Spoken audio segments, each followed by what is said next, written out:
Il était une fois un petit garçon qui s'appelait Léo et qui vivait dans une vieille maison située derrière deux collines entre lesquelles un chemin menait vers la mer. Sa maison avait nom le quai qui part.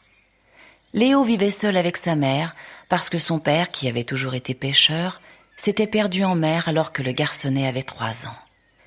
Il y avait de cela plusieurs années, et Léo devenait doucement un petit homme aussi vaillant que débrouillard. Un jour de printemps, il demanda à sa maman. « La mer, est-ce que c'est loin d'ici? » Sa maman, qui ne voulait pas lui mentir, mais qui ne voulait pas non plus que son petit garçon s'éloigne trop de la maison, lui répondit « C'est à peu près 3 heures au pas d'un homme. C'est loin. » Léo répondit d'un air décidé. « Ça ferait à peu près 5 heures à mon pas. Demain, je vais aller voir ça. » Sa maman savait bien que cela viendrait un jour. Elle se dit que l'empêcher serait pire que tout. Il valait mieux lui montrer tout de suite le chemin des choses de la mer et les routes de la vie, plutôt que de faire couver des jours et des jours l'envie de partir qui ne ferait que grandir avec le temps. Elle dit « C'est bien, Léo, le temps est venu.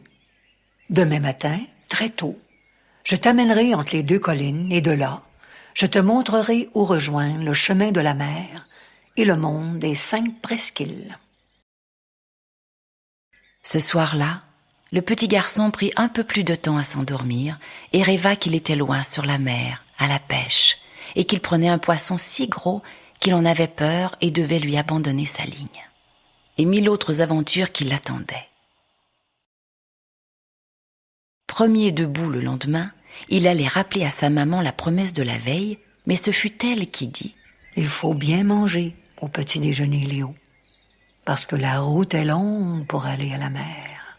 À midi, tu n'y seras pas encore. » Il mangea bien, prit un baluchon dans lequel sa mère avait rangé de quoi casser la croûte, une gourde pleine d'eau fraîche, puis ils se mirent en route, vers 8 heures. À la grande surprise de sa mère, qui avoua ne pas trop s'y connaître en distance, ils furent entre les deux collines au bout d'1 heure seulement. Alors la maman dit « Tu vas descendre vers ce grand lac que tu vois en bas et que ton père a toujours appelé l'étang à sel. Arrivé au bord, tu prends à gauche un petit chemin que tu trouveras en traversant un ruisseau qui coule comme ça. Puis, tu montes comme si tu revenais ici, mais tout droit, sur la colline de gauche. Après, tu suis le chemin qui te mènera chez le capitaine. C'est un bon vieux qui a aidé ton père autrefois. Il va t'aider à ton tour. Si jamais tu ne sais que répondre aux questions qu'on te pose, tu peux toujours dire, ma mère disait, à donner ce que l'on a, on ne perd rien de ce qu'on n'a pas encore. » Puis elle embrassa son enfant. « Reviens vite me dire comment les choses se font. » Et il partit. Elle le regarda un moment, et quand il eut dépassé un certain caillou, fit un grand signe de la main et s'en revint au quai qui part, en priant pour que le ciel protège son enfant. Elle était pleine d'inquiétude, mais très fière aussi d'avoir un garçon si vaillant et si audacieux. Léo descendit donc jusqu'au lac et tourna à sa gauche, puis, sautant le ruisselet et remarquant qu'il était plein de tout petits poissons couleur d'argent, il se dit « Voilà sûrement une eau où je ne pêcherai pas. Ce serait pas très nourrissant. » Il but un peu d'eau à sa gourde et se remit en marche pour monter la colline qui lui faisait face. Un quart d'heure après, il était au sommet et s'engageait dans un sentier assez étroit, mais très évident, qui le mena en 1 heure à peine devant une vieille cabane de bois rond qui avait l'air cependant très solide, comme si on l'eût fait pousser là, avec à sa porte un grand vieux curieusement vêtu qui l'apostropha. « Ah, c'est le petit Léo! Je t'attendais pas avant tes 15 ans, toi. Ah, mais je suis content de te voir. Ton père était un bon pêcheur. Bon, t'en seras un. Alors, Léo, t'es venu te faire bâtir un bateau chez le vieux Abel. » Pris dans les mots de son destin, Léo répondit aussi sec. « C'est ça, mais un peu plus grand et un peu plus fort que celui que vous aviez fait pour mon père. Seulement, pour vous payer, c'est que maman n'a pas d'argent et moi, je suis vaillant. Mais en dehors de mon baluchon, j'ai rien. Je vais te construire ton bateau. Ben, avec tout ce que ton père a fait pour nous, ce sera pas de trop. Qu'est-ce qu'il a fait pour vous? Ah, ta mère ne t'a pas dit? Il nous a sauvé la vie à tous. On était sur le point de sombrer près de la pointe chez Déodat. Ben, tu demanderas à ta mère de te conter tout ça. Moi, j'ai pas le tour de compter. T'es vaillant, tu dis? Ben, on verra ça. Moi, de toute façon, tout ce que je te demanderai, ce sera de me donner le plus gros poisson que tu auras pris à chaque saison que tu pêcheras. Ça te va, mon Léo? Sûr que ça me va. C'est pas cher. Bon, bien, si c'est comme ça, rentre-moi un peu de bois pour le souper. Tu vas coucher ici, et demain, tu te rendras chez la vieille Benoîte dans la presqu'île du phare. C'est elle qui fait les filets puis les voiles. Elle est souvent malcommode, mais je te dirai comment l'amadouer. Allons, rentre. Ici, tu es chez moi, dans la presqu'île du capitaine. Ils mangèrent un repas de morue rôtie, et après le thé, le vieux se mit à chanter. Mais Léo était déjà endormi. Il avait eu une grosse journée. Maïalo, c'est la vie du matelot. Le lendemain, après déjeuner, il partit vers la presqu'île du phare avec la recommandation de ramasser quelques brins de thym sauvage qu'il ferait bon offrir à la vieille en arrivant. Il sauta le ruisseau vers midi, trouva le thym sauvage, en cueillit plus que suggéré, et après avoir mangé un bon bout de pain noir que le vieux capitaine lui avait mis dans son baluchon et bu un peu d'eau au ruisseau, il reprit courageusement son voyage. Le chemin était plus étroit, et Léo pouvait voir à travers les arbres rares l'eau qui le séparait de la presqu'île suivante. Il arriva en vue de la vieille hutte vers les 3 heures.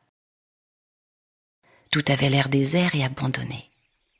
Mais en s'approchant de la hutte couverte de paille, il remarqua un oiseau qu'il crut être un grand corbeau perché sur un piquet. Il en eut presque peur. L'oiseau aussi peut-être, puisqu'il s'envola en trouant l'air d'un cri étrange que Léo ne connaissait pas. Et la vieille apparut, vêtue d'un accoutrement d'un jaune sale, constitué en fait de plusieurs sacs de pommes de terre, de jute usée de travail et de mauvais temps. Bonjour, Madame Benoîte. Qu'est-ce qu'il veut, celui-là? De la voile puis du filet. C'est encore ce vieux Grigou Labelle qui me l'envoie. Ton nom?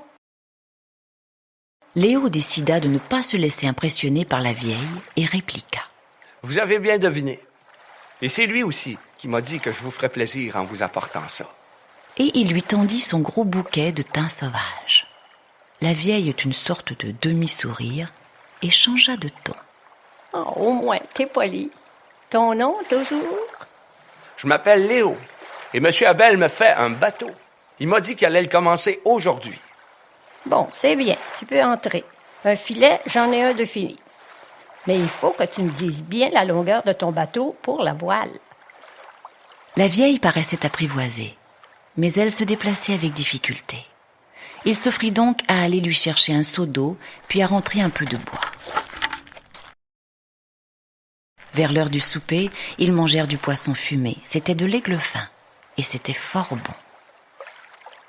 Puis, invité à dormir sur une paillasse, il accepta après qu'ils se furent entendus sur le prix de la voile et du filet. Chaque fois que tu auras pris 9 poissons, le 10e sera pour la vieille Benoîte. Qu'il soit petit ou qu'il soit gros, peu importe. Moi, ce que je veux, c'est le 10e. T'as compris? J'ai compris, et je suis bien content. Vous êtes bien bonne pour moi. Ah, il est poli, celui-là. Il est poli, au moins. Le lendemain, après avoir été lui quérir de l'eau et rentrer 2 brassées de bois, Léo quitta la vieille et, sur ses recommandations, entreprit de faire le tour de l'anse pour se rendre au bout de la presqu'île majeure qu'elle avait dit et y rencontrer un drôle de personnage qui s'appelait Colin. Ce fut l'étape la plus longue de son voyage. Il fut rendu au fond de l'anse vers les 2 heures de l'après-midi et si fatigué du chemin qu'il décida de s'y arrêter un moment. Puis, après une bouchée d'aigle-fin fumé et une gorgée d'eau de sa gourde, Léo s'endormit au pied d'un gros caillou. Il fut réveillé au bout d'une heure par un bruit d'eau et de chicane. Un grand héron bleu venait d'attraper un brochet de mer presque aussi long que son cou et luttait furieusement pour le tuer. Léo observa la bataille avec ravissement. Le grand oiseau la gagna, bien sûr, et Léo ne put se retenir de crier. « Il l'a eu! Il l'a eu !» Aussitôt, le héron s'envola et en passant au-dessus de Léo lui fit peur. Ce dernier n'aurait jamais pensé que les ailes de l'oiseau fussent si grandes. Il se remit en route en se disant que ça lui ferait quelque chose à raconter à Colin, qui, selon la vieille, avait encore plus mauvais caractère qu'elle-même. Il arriva au bout de la presqu'île majeure comme le soleil se couchait et fut surpris de n'y trouver ni cabane ni habitation. Mais comme le sentier menait jusqu'au bord de l'eau, il le suivit et se trouva bientôt face à un grand bateau à 2 mâts, un de misaine et un de hune, d'où quelqu'un lui cria. Si tu sais ramer, tu peux embarquer. Le souper est prêt. Prends le canot qui est là. Léo décida qu'il était temps d'apprendre à ramer et s'y exerça d'abord sans détacher le canot. Puis, quand il eut saisi la manière, s'éloigna courageusement de terre. Après quelques virées maladroites, il réussit à se rendre au bateau sous les moqueries mêlées de conseils du capitaine qui finit par lui dire, en le faisant monter à bord, « Ah, tu vas apprendre vite, toi. T'es un petit débrouillard. » Êtes-vous, Monsieur Colin? Quelqu'un m'a dit en chemin que vous aviez un mauvais caractère. Excusez-moi de vous dire ça, mais moi, je vous trouve bien accueillant. Ah, ça, c'est ma mère, la vieille Benoîte. Elle a si mauvais caractère qu'elle s'imagine que le reste du monde est comme elle. C'est une bonne personne, au fond. Lui as-tu donné un petit coup de main? Ah, c'est votre mère. Ben, elle était très aimable pour moi. Puis elle va me faire ma voile. Je l'ai aidé un peu, ouais. Puis il me reste encore de l'aigle fin fumé qu'elle m'a donné. En voulez-vous? Oh oui! Ah, il y a longtemps que j'en ai pas eu de son aigle fin. Ah, mère Benoîte, pour fumer le poisson. Le capitaine Abel, lui, comment il se porte? Ah, bien. Il me fait un bateau plus grand que celui de mon père. Est-ce qu'il est parent avec vous? C'est mon père. On s'entend bien, mais mieux de loin. On se salue des fois au large en pêchant le flétan, là où les fonds se creusent. Puis toi, tu veux un mât pis des rames? Ah oui, pour les rames, j'en ai 2 de fait, mais pour le mât, c'est un peu plus long, mon garçon. Ben, la mesure, puis le trouver. 3-4 jours. T'as rencontré personne sur ton chemin? Oh, j'ai vu un grand héron qui a réussi à tuer un poisson presque aussi long que lui. Ouais, le grand salaud. Il m'a vidé mon filet l'autre jour. J'avais pris de la truite de mer. J'ai pas eu l'honneur d'y goûter. Et pour vivre de la pêche, il faut en surveiller des choses. Et ils causèrent ainsi, tard dans la soirée. Léo apprit encore pour le lendemain qu'il devait se rendre dans la presqu'île de l'Anneau, et que, pour se faire fabriquer une ancre et une chaîne, il lui faudrait arriver là en chantant une chanson de marin, et que pour obtenir un mot du vieux géant forgeron, il faudrait l'appeler mon oncle Déodat en arrivant, et prendre le grand soufflet pour attiser le feu qui ne doit jamais s'éteindre. Toute une cérémonie. Mais pour mon mât et mes rames, ça sera combien, Monsieur Colin? Ce sera les 10 premiers poissons plats que tu prendras dans ta saison. Du flétan, de la plie, de la limande, du turbo, mais plats. C'est d'accord? Ah, d'accord. Et Léo partit pour la presqu'île de l'Anneau. Colin l'accompagna jusqu'au fond de l'anse, où il avait son filet. Puis, l'anse contournée, Léo commença à se chercher quelque chose à chanter. Il finit par se souvenir du refrain que le vieux capitaine avait chanté. Le plus petit bateau demande un capitaine, le plus grand capitaine a besoin d'un bateau. Maille à terre, maille à l'eau, c'est la vie du matelot. Maille à terre, maille à l'eau, c'est la vie du matelot. Il se dit qu'il ne savait là qu'un refrain, mais qu'il le reprendrait sur un autre ton. Il vit d'abord le feu. De loin, il avait déjà entendu le marteau sur l'enclume. Mais il se demanda comment l'oncle Déodat pouvait vivre dans un pareil trou. Tout était noir comme le derrière du chaudron, et ça sentait le charbon et la suie, le fer brûlé et trempé, l'eau qui grésillait. Un véritable enfer. Bonjour, mon oncle Déodat. Qu'est-ce que tu chantes? Je disais, bonjour, mon oncle Déodat. Ouais, je t'ai entendu. Bonjour, mon garçon. À cette heure, chante ta chanson. Léo commença. Demande un capitaine, le plus grand capitaine a besoin d'un Le géant bateau. s'arrêta net pour écouter, et de surprise, Léo s'arrêta de chanter. Continue, continue. Et l'oncle Déodat se mettait à chanter avec Léo d'une voix aussi énorme qu'il était grand et noir de suie jusqu'aux yeux. Et le reprit par 3 fois le refrain, qui semblait avoir toujours flotté sur les mémoires sans que personne n'en sût le moindre couplet. C'est la vie du matelot. Léo trouvait que l'oncle Déodat était bien moins effrayant qu'on le disait, et s'aperçut bientôt que toutes ces cérémonies étaient en fait une suite de farces que le bonhomme faisait pour se distraire.